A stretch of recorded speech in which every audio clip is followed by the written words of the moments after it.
Là par contre ça ne va pas aller. Bonjour à tous, je pense que vous nous entendez, mais la vidéo est... Ah, voilà. Nous arrivons tout de suite. Bien, bonsoir à toutes, bonsoir à tous, bienvenue pour le premier épisode de la saison 4 de Ça coule de source en direct sur Twitch, où je vais d'abord commencer par vous rappeler pour les nouveaux et les nouvelles ce qu'est Ça coule de source. Donc, nous sommes une chaîne Twitch où nous vous proposons de découvrir les cuisines de l'histoire et des sciences sociales, il faut quand même le préciser. Et surtout, de vous faire découvrir tout ce que vous n'avez jamais osé demander. Dans chaque live, nous décortiquons une source, c'est-à-dire un document, qui nous ouvre une porte vers des sociétés à découvrir grâce à un chercheur ou une chercheuse que nous interviewons. Alors n'hésitez pas, posez vos questions ici en live ou sur les réseaux sociaux ou lorsque la vidéo sera disponible en replay sur notre chaîne YouTube. Et aujourd'hui, pour commencer la saison 4, c'est une invitée un peu particulière que je reçois, puisque c'est une membre du collectif Ça coule de source, je reçois Catherine Rideau-Kikuchi. Bonsoir Catherine. Bonsoir tout le monde. Catherine, alors, comment te présenter ? J'ai fait le début, j'ai déjà commencé en disant membre du collectif, fondatrice de Ça coule de source, mais tu es enseignante-chercheuse à l'université Versailles-Saint-Quentin, qui est rattachée à Paris-Saclay. Tout à fait. Tu as fait ta thèse sur l'imprimerie à Venise de 1469 à 1530, thèse qui a été publiée chez Champvallon en 2018 sous le nom La Venise des livres. Et tu travailles sur les métiers du livre en Italie à la fin du Moyen-Âge, entre le XIVe et le XVIe siècle, la circulation des objets et des personnes qui en découlent. Tu as également co-dirigé le manuel Initiation aux études historiques avec Reine-Marie Bérard, qui est une ancienne invitée d'ailleurs de Ça coule de source, et Bénédicte Giraud. Tout à fait. Alors, pour commencer cette nouvelle saison, quelle est la source que tu as décidé de nous présenter ce soir ? Alors, je voulais vous montrer une source qui normalement devrait s'afficher, mais qui ne s'affiche pas, ce qui est un problème. Tac. Alors, pourquoi ça ne s'affiche pas ? Ça ne s'affiche vraiment pas du tout. Alors du coup, je vais vous la présenter pendant que j'essaye de résoudre ce problème technique que j'avais pourtant testé avant le début de ce live. Qui dit nouvelle saison, dit aléa du direct. Exactement. Alors, la source en fait que je voulais vous présenter, c'est une source qui est issue des archives de Bologne. Alors, Peter l'a rappelé, en fait, moi je travaillais en thèse sur Venise. Et puis, petit à petit, en fait, je me suis dit que c'était pas mal d'essayer d'élargir un petit peu le champ d'études. Et du coup, j'ai commencé à m'intéresser, pas du tout à ça, j'ai commencé à m'intéresser aux villes, alors dans la terre ferme, ce qu'on appelle la terre ferme vénitienne en fait, qui est...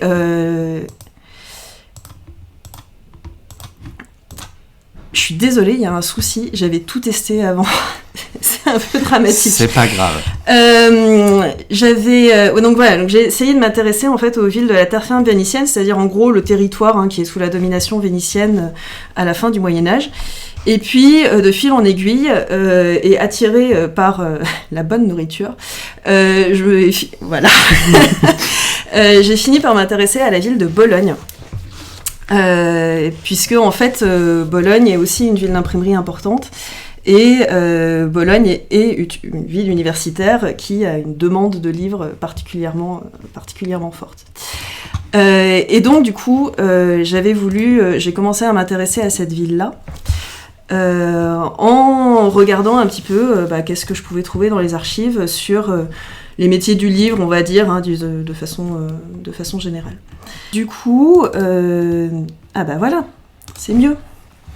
Alors, je suis désolée, vous voyez en live ce que je fais d'habitude hors live, c'est-à-dire le rognage de fenêtres, mais c'est pas grave. Alors, pour cette nouvelle saison, on pourra dire que Ça coule de source non seulement vous montre les cuisines de l'histoire, mais également les cuisines de nos lives. Donc vous découvrez à quel point nous faisons tout de manière artisanale. Exactement. N'hésitez pas à nous suivre pour nous soutenir. On en profite. Mais du coup, c'est bien parce que vous avez enfin l'image. Donc, je suis allée dans les archives de Bologne. Alors, ouais, c'est ça. Et les archives de Bologne, en fait, ça a été une espèce de coup de cœur incroyable parce que c'est des sources. Ça regorge de sources qu'on ne trouve pas ailleurs, en fait.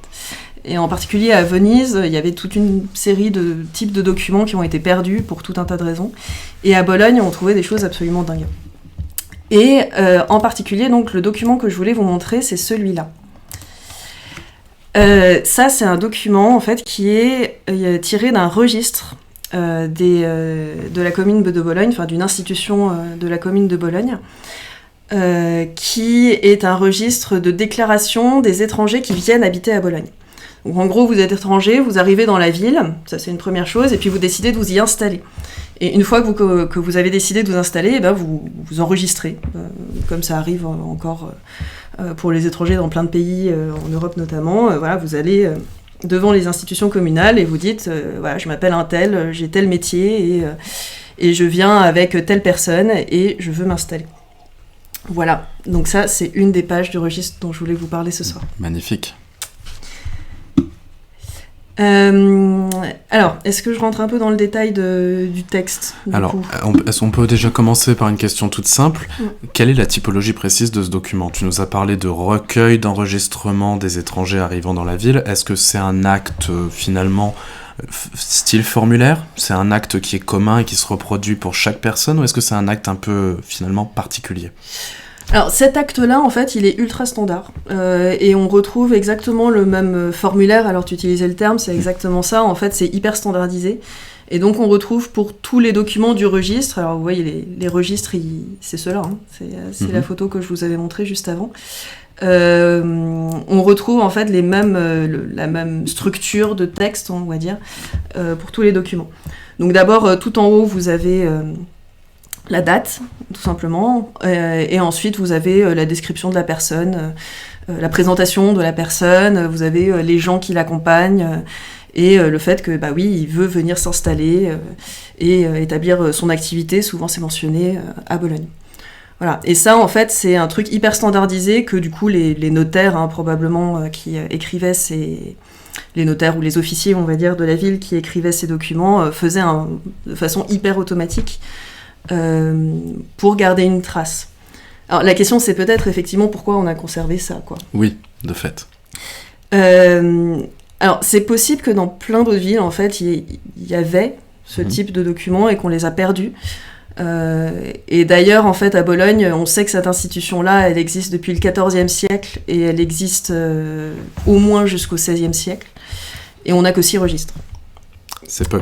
Voilà, c'est peu. Et puis 6 registres, vous voyez, je remets, mais ils sont pas très très épais, donc à chaque fois ça couvre une partie de l'année.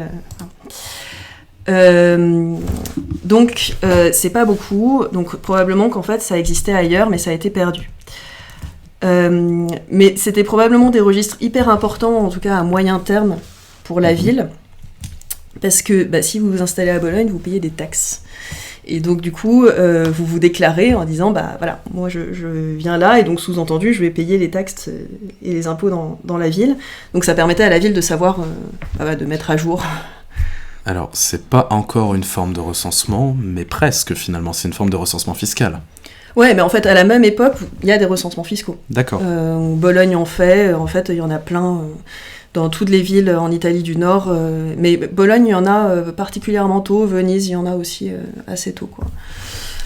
Mais là, ça permet une mise à jour sur le vif, quoi. Sur le vif, oui, puisque finalement, l'acte, acte, littéralement, la sémantique est la même, l'arrivée de la personne et par extension d'autres personnes.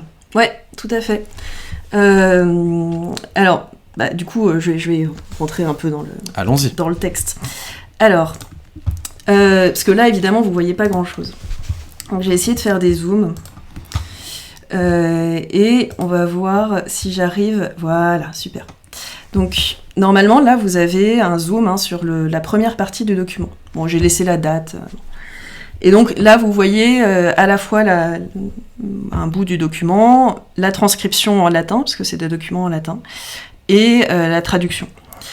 Et donc, là, hyper standard, donc Moïse, papetier étranger, il est arrivé il y a 5 jours et il décide de s'installer.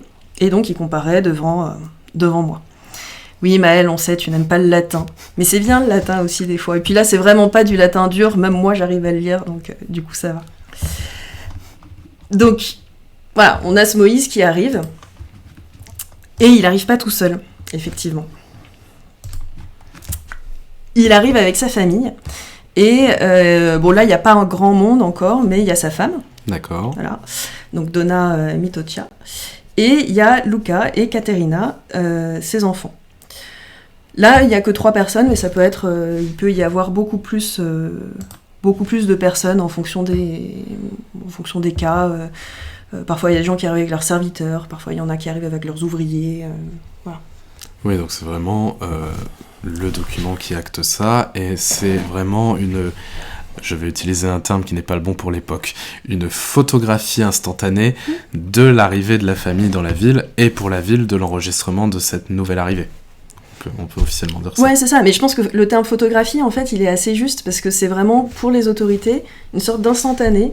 Voilà, à tel moment, il y a cette personne qui arrive avec son wagon de gens qui l'accompagnent, et ça veut dire, du coup, que la ville compte un nouveau papetier, et donc, pour l'activité, c'est bien, pour les finances, c'est bien, mais donc, c'est vraiment ça, c'est vraiment une photographie. Alors, tu viens de préciser qu'il était papetier. Et je pense que c'est l'information parfaite pour la transition.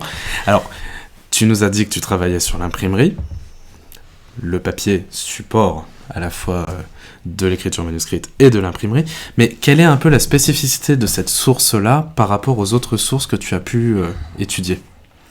Alors, je vais peut-être revenir sur le bout où il dit qu'il est papetier, justement. D'accord. Alors... En fait, cette source-là, sur ce personnage-là particulièrement, on n'apprend pas une foule de choses. Mais c'est plus quand on le met en relation avec les autres types de sources, où là, il y a un peu un paysage qui se monte. Mais là où je trouve que cette source, elle est intéressante et elle est quand même très spécifique, il y a un côté même très émotionnel. C'est assez touchant, en fait, de voir quelqu'un qui débarque dans une ville, qui est de toute évidence étranger, qui arrive avec sa famille et qui demande à s'installer. En plus, très rapidement, là, ça fait 5 jours qu'il est là. Alors, il connaissait l'Italie, voilà, il est originaire d'une autre ville d'Italie, hein, il vient de Sienne, mais moi, je trouve qu'il y a un côté assez touchant à voir ces gens qui font cette déclaration pour s'installer dans une ville. Et puis, en fait, l'autre spécificité, c'est que c'est ultra rare, en fait, d'avoir des sources où on voit le moment de l'installation. En fait, des étrangers dans les villes à la fin du Moyen-Âge, on en voit tout le temps. Parce qu'ils font des contrats, parce qu'ils louent des maisons, parce qu'ils se marient, ils font des testaments. En fait, ça, on en voit tout le temps. Mais le moment où ils arrivent, en fait, souvent, ça passe complètement sous les radars. On ne sait pas d'où ils viennent, enfin, en tout cas de façon très peu précise. On ne sait pas avec qui ils arrivent, là on le sait. Oui. Donc voilà, sa femme, il ne l'a pas trouvée sur place, elle vient avec lui. Voilà. Ou alors quand on le sait, c'est peut-être finalement grâce à des écrits de production personnelle, mais pas grâce à un écrit normé par l'État. Ou c'est vraiment ultra rare. Ultra rare. Vraiment pour des gens de l'élite. Je sais pas, tes condottières, ils en ont ils écrivent des textes comme ça. Ah, ça. Ils font beaucoup de choses, les condottières, mais ça sera le sujet d'un futur épisode. Non, en fait, des documents comme ça, moi j'en ai trouvé un. Enfin, j'en ai trouvé, c'est pas moi qui l'ai trouvé, il est très connu, mais c'est un imprimeur qui avait une sorte de mini-journal, et donc du coup, il écrivait un peu les événements de sa vie personnelle. Mais en fait, à la fin du 15e, et encore plus avant, ça arrive jamais. Oui. Sauf pour une certaine couche sociale qui a des livres de raison, enfin ce qu'on appelle des livres de raison, mais mes artisans, ils n'ont pas ça encore à ce moment-là, quoi. Plus tard, peut-être, un peu plus. Mais pas, du moins, à la période de production. Non. Oui. Bonsoir Albert. Alors, je vais rebondir avec tout ça, mais tu précises une spécificité, c'est Bologne, par rapport à Venise. Et donc la question qui me vient naturellement, c'est pourquoi Bologne ? Parce qu'on y mange bien, pardon. Je suis désolée, il est 20h50, j'ai faim, j'ai pas encore dîné. Bon. Non, alors... pourquoi Bologne ? Alors, pourquoi Bologne pour mes recherches ou pourquoi Bologne pour cette source ? déjà, comment en es-tu arrivé à travailler sur Bologne par rapport à tes recherches ? Ok. Alors, la première chose, c'est que après avoir travaillé sur Venise, j'avais l'impression qu'il y avait plein de trucs que j'arrivais pas à expliquer si je prenais pas une échelle régionale. Et donc, parce qu'en fait, tous ces gens-là, enfin les imprimeurs que je travaillais pendant ma thèse, je les voyais à Venise, mais en fait, il y en avait plein qui circulaient en Italie du Nord. Pas simplement, Venise, Padoue, c'est proche, mais vraiment qui allaient loin, qui allaient à Bologne. Certains allaient à Rome, mais c'est beaucoup plus rare, mais vraiment, ils circulaient beaucoup en Italie du Nord. Et donc, je me disais que c'était intéressant d'essayer de comprendre le système régional, on va dire, plus large. Et puis, comme tu l'as remarqué, il n'est pas petit, pour Moïse. Une des choses, moi, qui m'intéresse de plus en plus, c'est d'essayer de comprendre comment est-ce que l'industrie du papier a permis, dans une assez large mesure, le développement de l'imprimerie ensuite en Italie à la fin du XVe. D'accord. Et le papier, c'est une industrie qui arrive en Italie au XIIIe, et on voit en fait des papetiers qui, comme mes imprimeurs un siècle plus tard, ils circulent en Italie du Nord. Voilà. Alors finalement, chose que je retrouve moi-même avec mes condottières, qui finalement travailler sur l'histoire italienne, c'est jamais une histoire nationale. Jamais.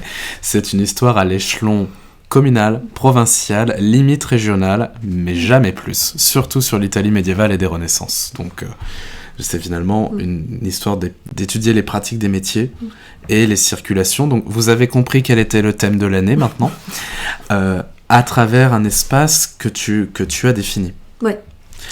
Donc on a compris que tu avais défini la proximité Bologne-Venise, c'est une région qui finalement est fort peu loin, mais Bologne d'un point de vue dans l'histoire du livre. Pourquoi Bologne ? Alors Bologne, c'est une des villes d'imprimerie importantes, de moyenne importance, on va dire, parce que Venise écrase un peu tout, et puis après il y a Rome, mais voilà, Bologne a quand même une imprimerie qui est assez développée. Bologne a des sources incroyables. Pardon, je reviens encore là, mais Bologne a vraiment conservé en fait des sources par rapport à d'autres villes, et en particulier à Venise, de façon vraiment phénoménale. Et donc, en fait, moi, je m'étais intéressée aux imprimeurs à Bologne parce qu'on a des choses qu'on a très peu à Venise, à savoir des contrats. D'accord. Des contrats qui sont par ailleurs bien connus, qui ont été édités par l'historiographie italienne, voilà. Mais, et dans ces contrats, on trouve des imprimeurs et on trouve des papetiers. D'accord. Et voilà, de fil en aiguille, c'est comme ça que je me suis intéressée à Bologne.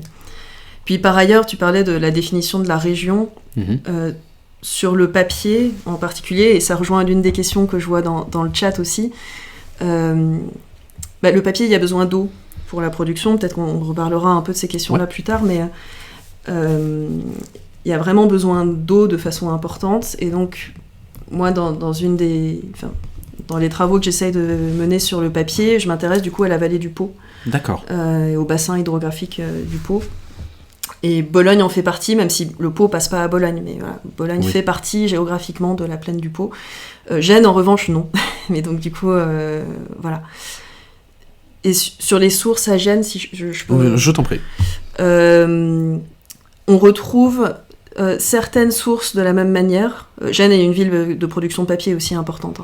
Ce type de source-là sur les étrangers, je sais pas. Je suis pas sûre du tout.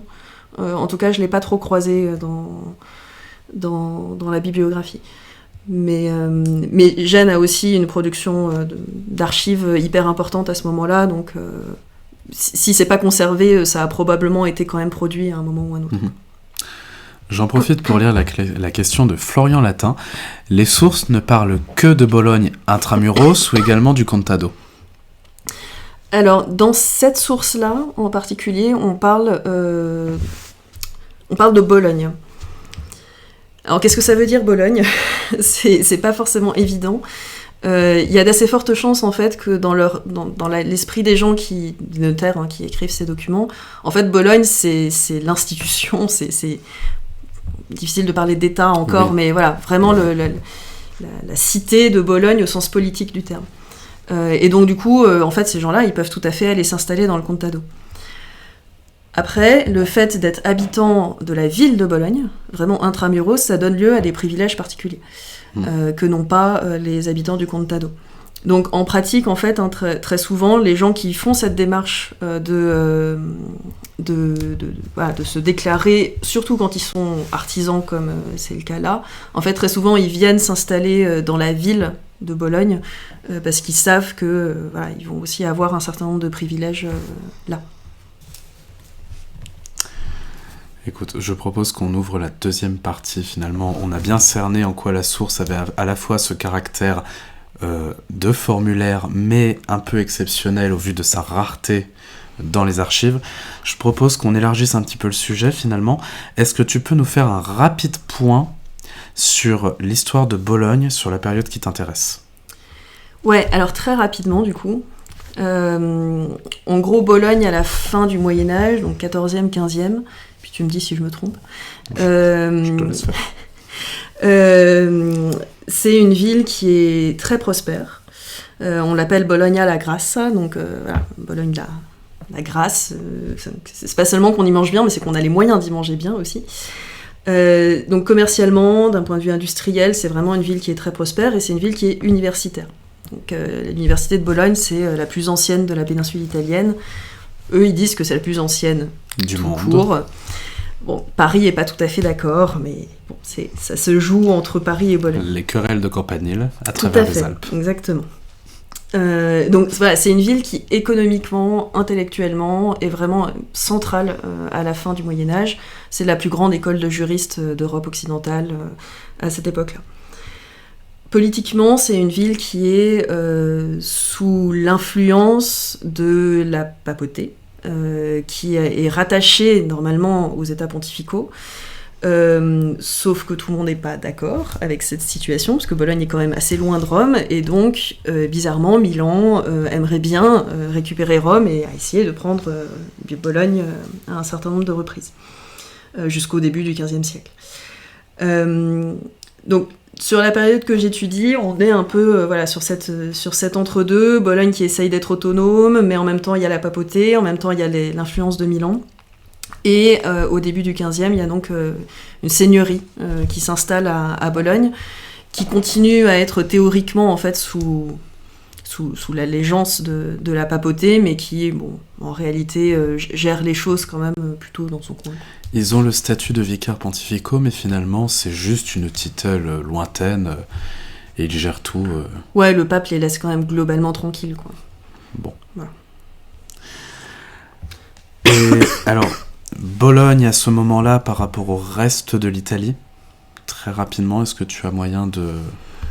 C'est une grande ville, donc ça fait partie des grandes villes d'Italie, pas aussi grande que Venise, qui pour le coup est vraiment la plus grande ville d'Italie en termes de population. C'est pas individuellement, je veux dire, c'est pas une grosse puissance militaire, politique. Voilà, c'est pas Florence, c'est pas Venise. Le territoire bolognais stricto sensu est assez faible en fait par rapport. Il y a le Contado, mais au-delà du Contado, il y a pas grand-chose. Le Contado, pardon, j'utilise des termes italiens, mais c'est vraiment la campagne en fait environnante de la ville, qui est sous la tutelle directe de la ville. Donc contrairement à, par exemple, Florence a conquis à un moment donné Sienne, mais c'est pas son Contado, là on est un peu plus loin. Alors, je vais rezoomer maintenant sur la situation particulière de Moïse finalement, et en te posant cette question-là. En quoi, finalement, la situation des papetiers t'informe-t-elle sur les mobilités dans l'Italie des premières modernités ? Alors, en fait, les papetiers, c'est là le cas qui m'intéresse, de la même manière qu'avant c'était les imprimeurs. Mais en fait, c'est hyper représentatif du monde artisanal, on va dire, à la fin du Moyen-Âge. Là, donc, vous avez encore l'image à l'écran, hein, vous avez ce Moïse qui vient de Sienne, qui arrive à Bologne. Vous en avez plein d'autres, alors je vous en donne un autre exemple dans une autre ville. Voilà. Là, vous avez un certain Lunardo. Je vais zoomer un peu. Un certain Lunardo de Milan qui est installé à Trévise. Voilà. Et donc, En fait, c'est toujours papetier, hein, d'ailleurs, c'est toujours le même métier. En fait, les artisans, à la fin du Moyen-Âge, circulent énormément de ville en ville pour chercher du travail, en fait, parce que parfois, il y a des villes où le marché du travail est saturé, donc du coup, on va aller à côté. Là, vous avez des circulations interitaliennes, enfin, à l'intérieur de la péninsule italienne, mais ça peut être des circulations beaucoup plus larges, en réalité. En particulier, moi, un cas qui m'avait beaucoup intéressé pendant ma thèse, c'était le cas des Allemands. Parce que les imprimeurs à Venise, ils étaient allemands au début, et en fait, vous en avez partout en Italie. Des artisans allemands, des boulangers allemands, des aubergistes allemands, il y en a vraiment partout.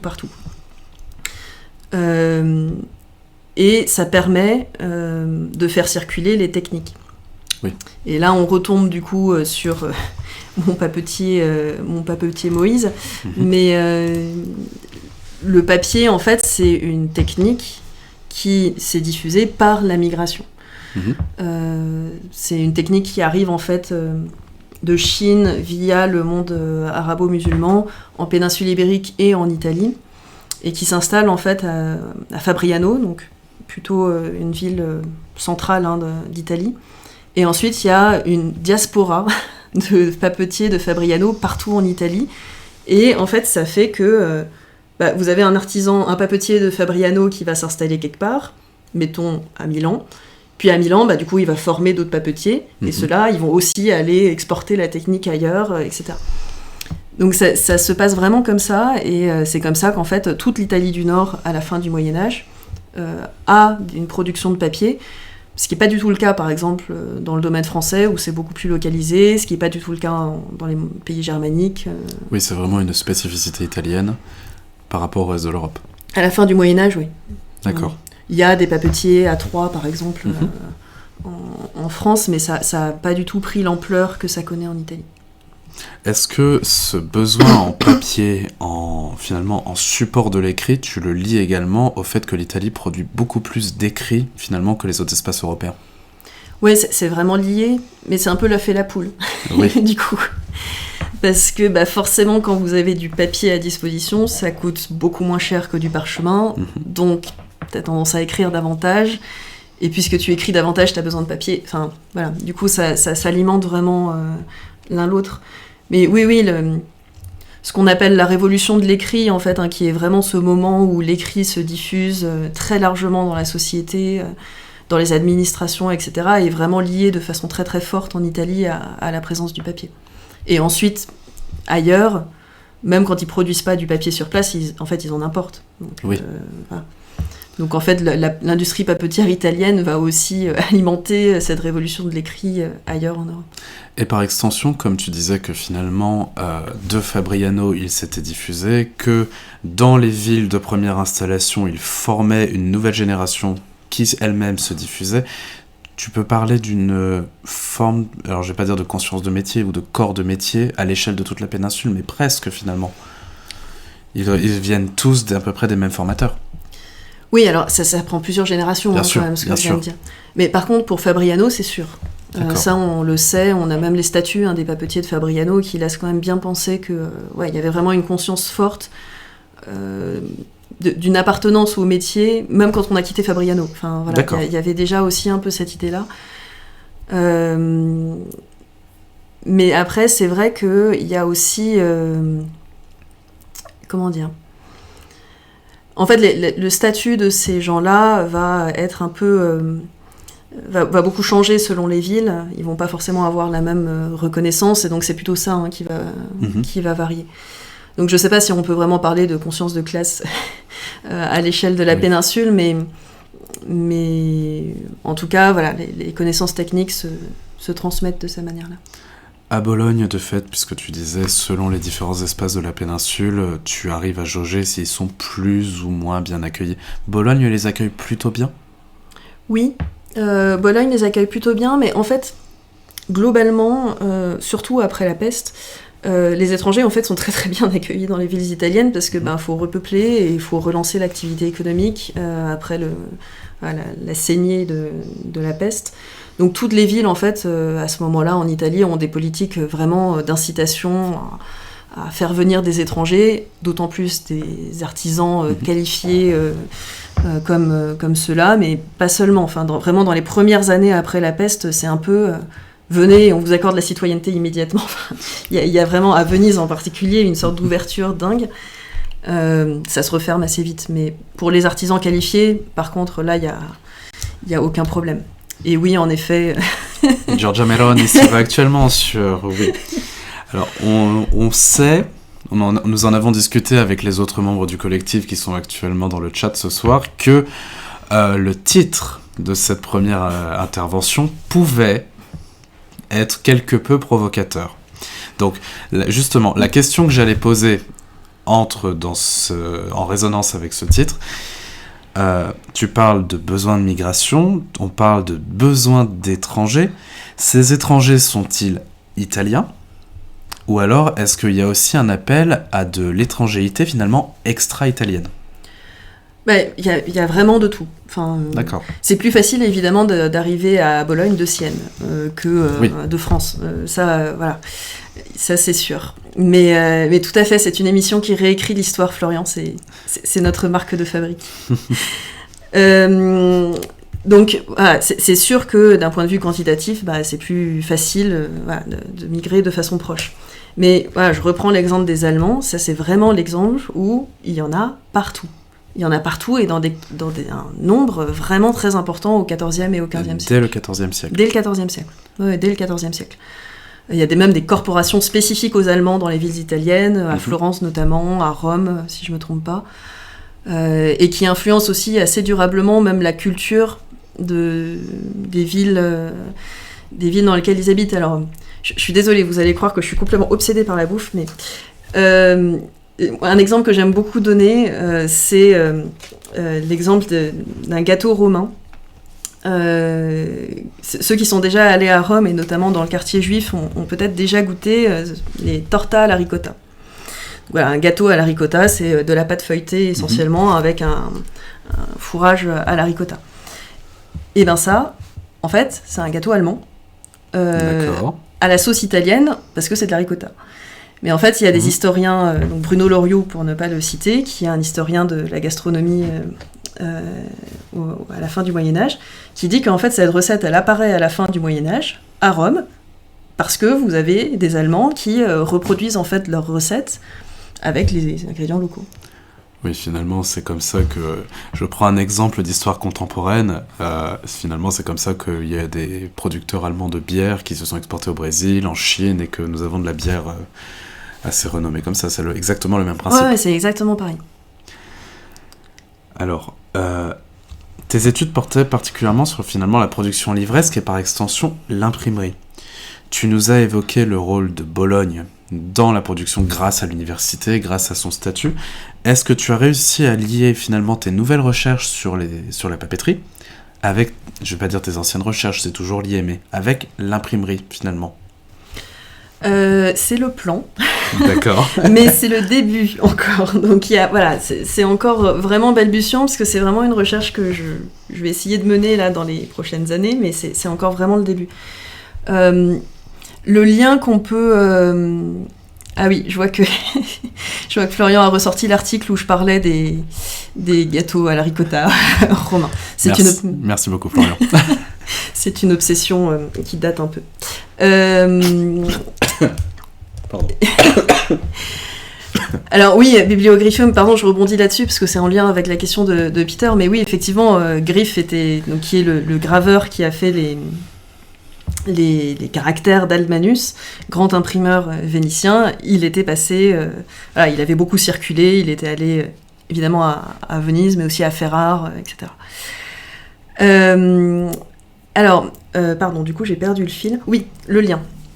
Alors, en fait, le lien, j'essaye vraiment de le creuser là. Et c'est pas absolument évident parce que les termes qu'on utilise sont pas toujours limpides. Par exemple, je vous ai un peu menti en fait sur la slide parce que vous voyez mon Moïse, il s'appelle Cartolarius et j'ai traduit ça par papetier par commodité. Cartolarius en fait, ça veut dire en gros quelqu'un qui vend des cahiers, qui vend du matériel d'écriture et qui fabrique du parchemin.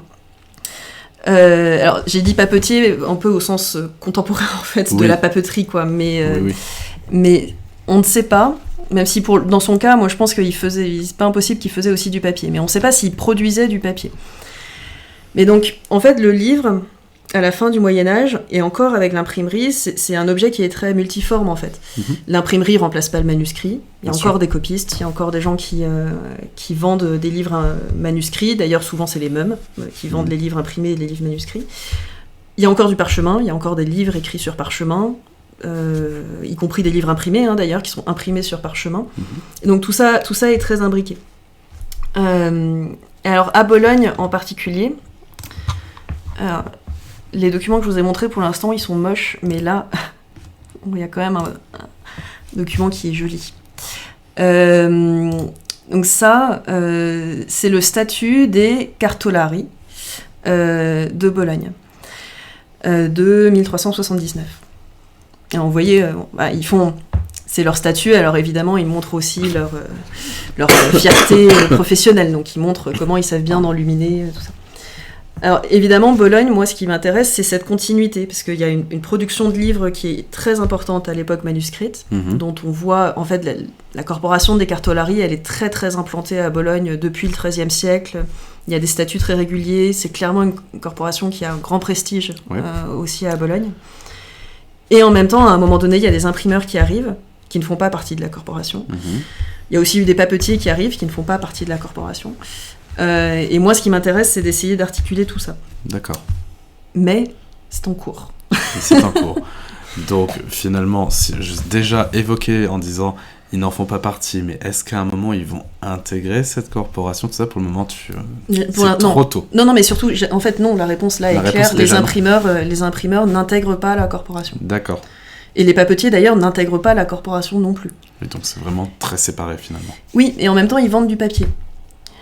Donc l'une de mes grandes interrogations en ce moment, c'est que ces Cartolari qui vendent du papier ont l'air en fait de complètement se désintéresser de la production, ce qui est un peu bizarre parce qu'à un moment donné, en fait, ils auraient pu récupérer le monopole, mais ils s'en désintéressent complètement. Les papetiers, ils vont ailleurs, enfin dans une autre corporation, mais ils ont bien des liens avec les papetiers. Oui.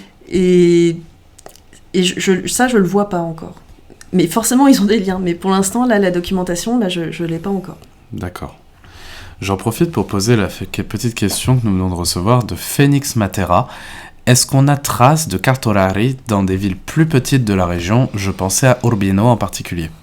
Alors, j'ai pas d'exemple en tête, là, mais parce que Urbino, pour le coup, j'ai jamais travaillé sur les archives d'Urbino. Mais des Cartolari, en fait, il y en a un peu partout. Après, la question, c'est toujours qu'est-ce qu'on entend derrière Cartolari. Parce que ça peut être quelqu'un qui vend des livres, c'est à peu près clair qu'à Urbino il y avait quelqu'un qui vendait des livres, voilà, j'ai un peu de doute sur la question. Ça peut être quelqu'un vraiment qui fait du parchemin, ça c'est pas sûr, parce qu'en fait pour faire du parchemin c'est pas mal si vous avez des élevages importants à côté. Je sais pas si c'est le cas à Urbino, peut-être, mais je sais pas. Mais des gens qui se qualifient de Cartolari, c'est à peu près sûr qu'il y en avait à Urbino. Bon, après, pour parler un petit peu de la bibliothèque du seigneur d'Urbino, donc en particulier Frédéric de Montefeltro, qui était condottière, il fréquentait assidûment le réseau de Vespasiano da Bisticci, donc qui était implanté à Florence. Donc je pense qu'il faut quand même parier. Je ne parle pas pour la production du support lui-même, mais du moins pour la production livresque en usage à Urbino. Je pense que ça devait passer par les réseaux commerciaux florentins. Après, c'est une affirmation qui peut être vérifiée. Et voilà. Alors, une petite information qui n'est pas passée inaperçue, je pense, de nos auditeurs et auditrices. La personne s'appelle Moïse. Donc, lorsque nous avons préparé l'interview, tu m'as dit, ça laisse peu de doute sur l'origine juive de ce prénom. En quoi, finalement, à travers les sources, nous pouvons retracer les parcours individuels et comment, à travers ce document-là, finalement, on peut penser à éclairer l'histoire de la communauté juive à Bologne. Ouais, ça rejoint la question de Maëlle à laquelle je répondrai juste après. J'allais te poser. Pardon. Ah, juste après, de toute façon. Pardon, d'habitude, il n'y a que l'intervieweur qui voit le chat, mais là, Peter n'a pas de chance, je le vois aussi. Alors, Donc il s'appelle Moïse, il n'est pas qualifié de juif. D'accord. Ça, c'est un peu étrange. Parce que d'habitude, en fait, les juifs, ils sont qualifiés de juifs.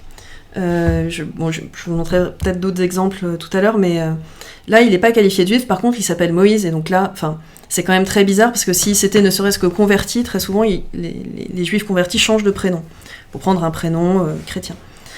Donc, bon, moi, j'ai quand même peu de doutes sur le fait qu'il est juif. J'ai d'autant moins de doutes, en fait... je vais vous montrer quand même les documents tout de suite. J'ai d'autant moins de doutes qu'en fait, des juifs qui sont impliqués dans le commerce du livre, à Bologne en particulier, et dans la région de l'Émilie-Romagne, en fait, de façon générale, en fait, il y en a plein. Là, par exemple, vous en avez un. Ça, c'est un autre type de source pour les étrangers. C'est...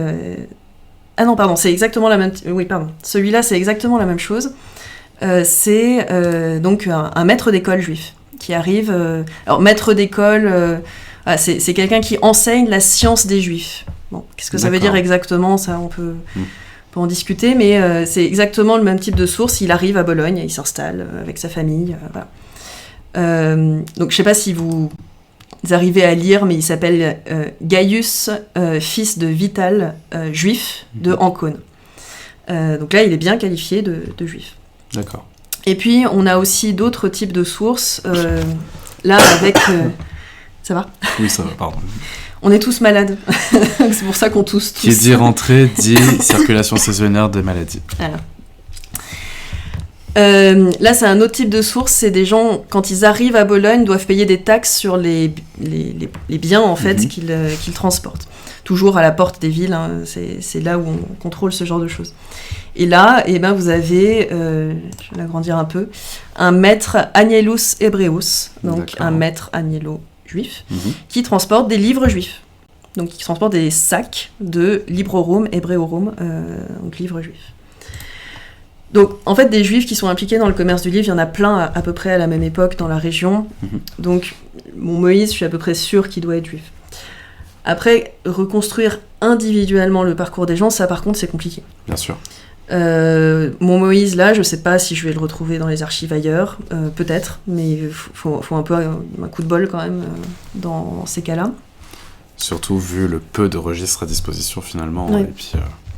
Et par exemple, on pourrait le retrouver dans les listes des corporations, vu qu'il est cartolarius, il serait dans la corporation des cartolari, mais je suis pas sûre que j'ai les listes pour le 15e. Je l'ai pour le 14e, mais pas forcément pour le 15e. Donc, reconstituer des parcours individuels, ça c'est compliqué. Par contre, ce qu'on peut réussir à dessiner, c'est vraiment quelle est la place de la communauté juive dans ces métiers du livre et dans la circulation des livres. Ça, vraiment, on arrive à le voir. Et il y a plein de travaux, en fait, qui ont été faits sur la communauté juive à Bologne, qui montrent qu'ils ont des bibliothèques très importantes, qui sont impliqués dans la copie de livres, qu'ils ont des liens avec l'université, ce qui, par ailleurs, va pas de soi, parce que l'université médiévale, c'est une institution chrétienne, enfin, liée à l'Église, plutôt, plus que chrétienne. Donc, voilà. Mais, bon. D'autant plus à Bologne, qui est finalement une ville dépendante juridiquement du pouvoir temporel des souverains pontifes. Donc, Oui, mais c'est à double tranchant aussi, parce que les papes ont aussi un devoir de protection envers les communautés juives dans leur territoire, qu'ils prennent plutôt au sérieux.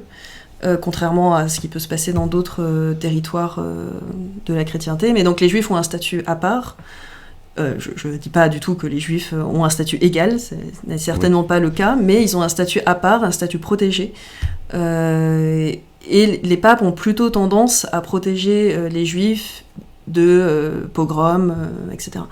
Donc il y a vraiment des communautés juives en Émilie-Romagne et aussi dans le reste des États pontificaux qui sont... très bien implantés, qui ont des liens avec les chrétiens très étroits, qui sont très riches, voilà, avec vraiment des liens économiques dans toute la région. Ça, on arrive bien à le voir.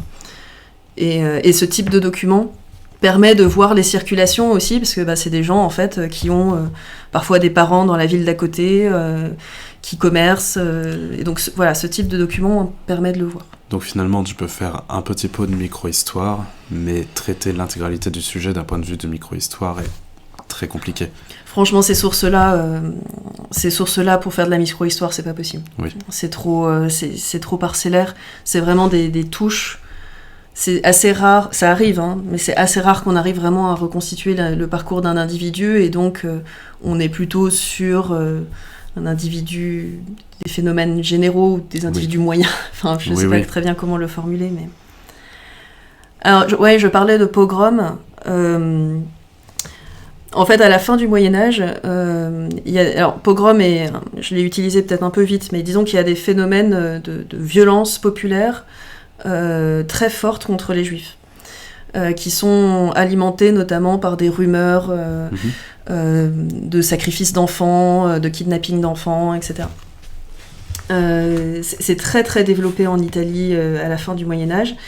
Et en fait, il y a des prédicateurs qui attisent le truc, mais en fait, la papauté est tout à fait contre.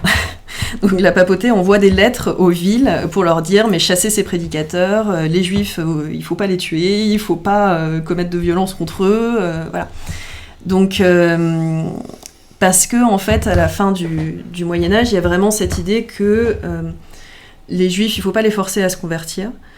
Alors il y a des travaux en ce moment qui ont lieu là-dessus qui peuvent peut-être nuancer un peu ce que je dis, mais globalement ce qu'on dit c'est que les conversions forcées ne sont pas reconnues par l'Église à la fin du Moyen-Âge, et que les Juifs ont vocation à se convertir à la fin des temps. Je simplifie un peu, mais voilà. Et en attendant, ils sont le rappel, ils sont le peuple déicide, et ils doivent être présents comme rappel de la mort du Christ et de la trahison qu'ils ont commise envers Dieu. Sauf que, effectivement, Maëlle, les choses changent un peu, avec en particulier la politique des rois et reines catholiques en Espagne, avec là pour le coup des conversions forcées très importantes. En fait, qui en Espagne ont commencé, en péninsule ibérique ont commencé déjà un petit peu avant. Mais en Italie, c'est pas encore le cas. Y compris dans à la fin du XVe, début du XVIe siècle, c'est vraiment pas encore le cas. Et vraiment, moi, dans les archives, notamment de Brescia, où il y avait eu des violences très très fortes, tu les connais peut-être aussi, mais... Pas aussi bien que toi.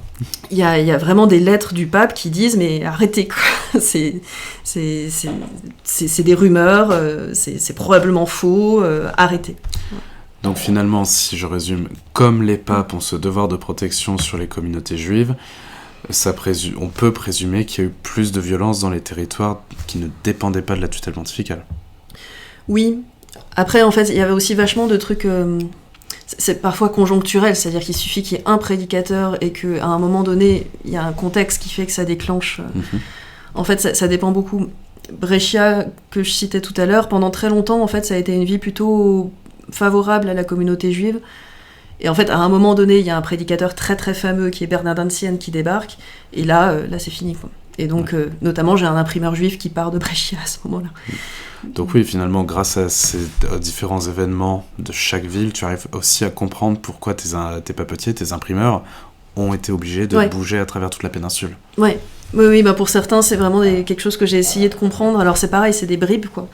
Mais il y a une imprimerie juive, hébraïque, assez présente en Émilie-Romagne. Moi, j'ai l'impression que c'est parce que le terrain était quand même plutôt favorable, quoi. Il y a une imprimerie juive... il y a des moments... Par exemple, Padoue, c'est une imprimerie... Il n'y a pas du tout d'imprimerie hébraïque, alors qu'il pourrait y en avoir. Mais c'est parce que la situation à Padoue est en fait très compliquée très vite, beaucoup plus qu'ailleurs. Donc voilà.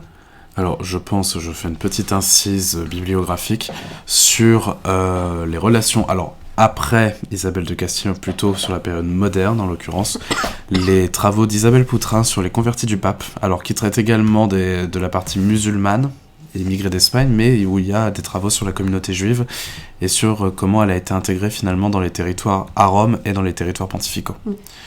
Oui, c'est à elle que je pensais quand je parlais des travaux en cours, effectivement, voilà. C'est bien de la citer.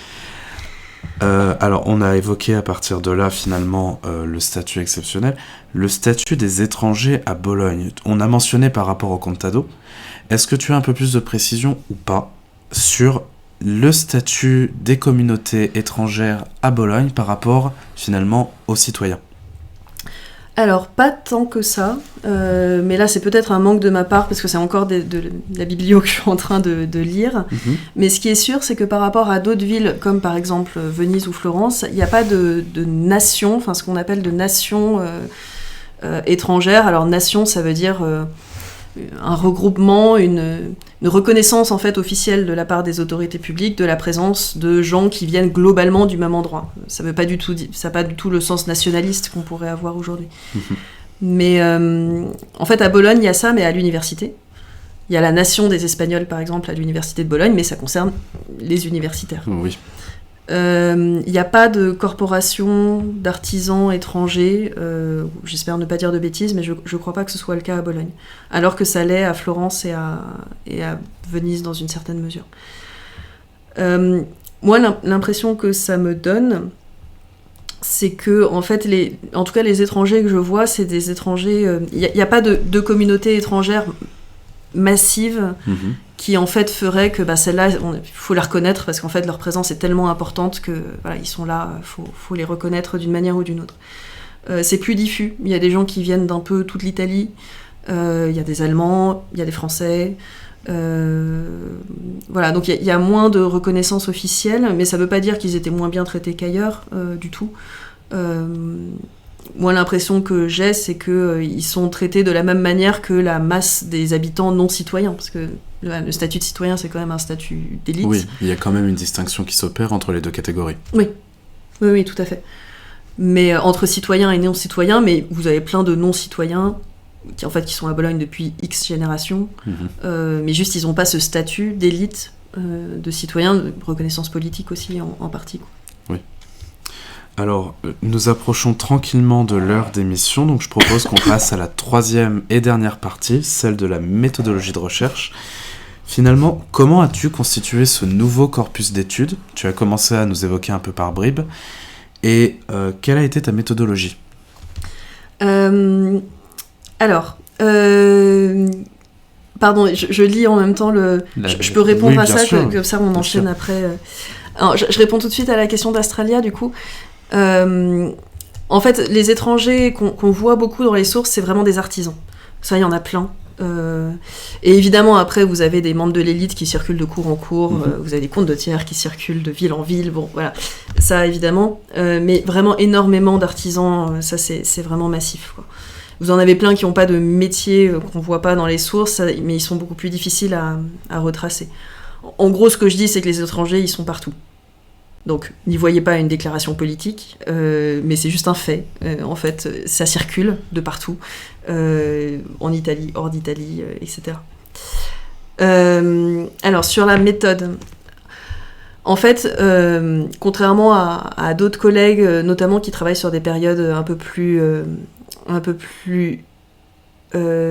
anciennes. Alors, je suis désolée, Florian, je pense que tu as dû envoyer un truc que la modération a enlevé. Mais si tu nous l'envoies, on pourra le repartager après sur les réseaux.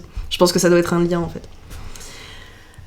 En fait, moi, je fonctionne beaucoup par cercle concentrique. J'ai pas un corpus délimité d'office, alors que sur certains autres objets ou certaines autres périodes en particulier, ça fonctionne beaucoup plus comme ça. On l'a un peu dit quand tu m'as fait expliquer pourquoi j'étais arrivée à Bologne. Bon, c'était l'imprimerie à Venise, puis c'était l'imprimerie en Italie du Nord, et puis de l'imprimerie, on est passé au papier, on est passé au parchemin. Enfin bon, je sais pas. Bon, je sais pas très méthodique en ce sens. Finalement, c'est une méthode, c'est-à-dire à partir d'un moment où tu as atteint ton poids de sujet maximum, tu décides de regarder dans cet axe le plus éloigné et de regarder comment tu peux repiquer autrement. C'est une méthodologie de recherche tout à fait juste. Oui. Non, mais bon, jusqu'à présent, j'imagine que ça. Voilà, il y a des trucs qui apparaissent. Ça marche aussi beaucoup par filon, du coup. Par exemple, bon, évidemment, Bologne m'intéresse particulièrement parce qu'il y a plein de sources. Alors, du coup, il faut faire attention parce qu'il peut aussi y avoir un effet des biais sur le fait que on s'intéresse à des endroits qui ont plein de sources, donc il faut faire un peu attention. Mais à Bologne, la première fois que j'y suis allée, j'avais l'impression chaque fois que j'ouvrais un registre, je trouverais des choses. Et des choses parfois auxquelles je m'attendais pas, mais qui en fait permettaient, comme tu dis, d'éclairer les choses différemment. Donc voilà, par cercle concentrique et puis en tirant des fils de façon un peu un peu anarchique parfois, mais bon. Voilà. Oui, mais c'est aussi les joies de la recherche, finalement, d'ouvrir une boîte une boîte d'archives, un registre, et de tomber sur des sources auxquelles on s'attend pas. Il y a un petit côté exaltant, finalement, aussi. Alors, tu n'as peut-être pas la réponse, mais je pose quand même la question. Est-ce que tu saurais nous expliquer pourquoi Bologne, finalement, a cette pléthore d'archives bien conservées par rapport à d'autres villes en Italie ? Oui, alors, il y a plusieurs aspects. Bon, déjà, ça c'est pas spécifique à Bologne, mais c'est une ville qui a eu une administration et un développement administratif très important, mais comme Florence, comme Venise, comme toutes les grandes villes en fait de cette époque-là. Mais donc c'est une ville qui a produit beaucoup d'archives dans sa pratique administrative. Mais ce qui est spécifique à Bologne pour le coup, c'est l'université. Alors, il y a d'autres universités en Italie à la fin du Moyen-Âge, mais Bologne, c'est vraiment la première. C'est une université spécialisée en droit. Là aussi, c'est pas anodin. Donc, en fait, il y avait formé à Bologne des gens pour qui l'écrit était quelque chose d'absolument fondamental, qui croyaient aussi à la validité de l'écrit, à la nécessité d'utiliser l'écrit pour... alors, non seulement pour transmettre, mais aussi pour authentifier des actes, pour valider des actes, etc. Et donc, Bologne, beaucoup plus que dans d'autres villes d'Italie, a une pratique de conservation archivistique vraiment édictée par le pouvoir politique, en lien avec l'université très très tôt, de production archivistique, mais aussi de conservation. Et en fait, par rapport à Venise, c'est ça qui change, en fait, drastiquement. C'est que Bologne avait une politique de conservation d'archives qui fait qu'on retrouve des sources qui probablement étaient produites ailleurs, mais qu'on a perdues. Alors que là, ça a été conservé jusqu'à aujourd'hui parce qu'il y avait vraiment une volonté politique derrière. Je fais un raccourci très rapide et qui est probablement faux d'ailleurs, mais Venise, le côté plus commercial, l'écrit commercial par rapport à l'écrit juridique de Bologne, ça peut aussi expliquer en quelque sorte, ou alors c'est vraiment très réducteur ? Non, ça peut être un peu ça. Après, à Bologne, il y avait des commerçants aussi. Bien sûr. Voilà. Mais c'est vrai que cette conscience de la validité juridique de l'écrit était sans doute beaucoup moins développée à Venise, alors qu'à Venise, par contre, tous les patriciens, ils avaient leur carnet de comptes qui devenait un peu livre de raison où on raconte ses mariages et tout ça. Ça a été un peu conservé, mais pas de façon massive, parce que c'est des archives familiales qui n'ont pas été versées. Oui, je pense aux chroniques, pareil, des commerçants florentins en parallèle. Oui. C'est un peu le même genre de choses, effectivement. Ça a été conservé quand les archives familiales ont été conservées. Oui. Et il peut y avoir plus d'aléas que quand vous avez la commune de Bologne qui dit pour tous les contrats notariés, il y aura une copie aussi dans le palais communal. Une copie chez le notaire et au palais communal. Bon, forcément, ça aide. Oui, ça aide beaucoup. Sans compter les aléas de l'histoire italienne qui ont pu provoquer la disparition d'un nombre conséquent de sources. À Venise, il y a eu un incendie aux archives aussi qui n'a pas aidé. Oui, c'est pour ça qu'on n'a pas de contrat, par exemple, des archives notariales ont brûlé. Est-ce que tu as rencontré des difficultés particulières pendant tes recherches ? Le temps. Ça, c'est comme tout le monde. Non, le temps, et puis après, plus sérieusement, en fait, moi, la difficulté que j'ai eue et que j'ai toujours, c'est que je travaille sur des objets matériels, enfin, je travaille sur la production d'objets matériels et sur des archives. Et ça nécessite en fait des compétences techniques qui sont très différentes. D'accord. Alors là, vous avez commencé à le voir un peu, quand on travaille sur des archives, faut lire ces espèces de pattes de mouche, faut lire le latin un peu, faut lire le vénitien, bolognais, médiéval. Voilà, ça c'est un apprentissage que j'ai fait pendant ma thèse. Mais je suis encore assez mauvaise pour des questions vraiment de matérialité. Alors, du livre... à force, il y a des choses qui rentrent. Mais moi, ce qui m'intéresserait beaucoup, c'est de travailler sur la matérialité du papier et de réussir à croiser ça avec les sources archivistiques. D'accord. Mais d'un point de vue technique, c'est pas facile. Donc, oui, ça demande finalement d'être pluricompétence. Oui, non, mais c'est des apprentissages qu'il faut faire et que je ferai, mais ce qui demande du temps. Et voilà, c'est vraiment la difficulté que j'ai, moi, pour l'instant. D'accord. Alors, j'en profite, je vais poser la toute dernière question. Si vous avez des questions, n'hésitez pas à les poser maintenant dans le chat. Comme ça, on pourra faire un petit temps d'échange avant la fin du live. Ma dernière question, c'est tout simplement, est-ce que tu as des conseils de lecture à proposer pour permettre d'approfondir un petit peu le sujet ? Mais oui, tout à fait. Alors, je vais le mettre en grand pour que vous voyez un petit peu. Alors là, c'est vraiment plein de titres sur les différentes thématiques qu'on a pu croiser. Vraiment super grand public. Donc c'est des titres, vous pouvez y aller sans bagage universitaire, vraiment il n'y a aucun problème. Sur la question des migrations, vous avez un très bel atlas qui a été fait, donc l'atlas des migrations en Méditerranée, qui est vraiment super beau, alors je ne vais pas dire qu'il se lit comme un roman, parce que c'est un atlas, mais il est vraiment très très agréable à regarder, et on apprend plein de choses rien qu'en regardant les images, des cartes qu'il y a à l'intérieur.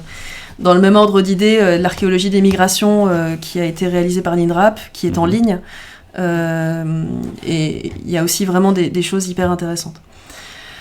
Sur le livre, alors je vous conseille vraiment très fortement cet épisode de Passion médiéviste de l'année dernière, si je ne me trompe pas, sur les livres au Moyen-Âge, donc dans la série que Fanny Cohen-Moreau avait réalisée sur Sciences et Moyen-Âge, avec deux des plus grandes spécialistes actuelles de la lecture en fait à la fin du Moyen-Âge, qui est vraiment qui remet en cause plein de choses, plein d'idées reçues, y compris que parfois les historiens peuvent avoir, qui est vraiment super.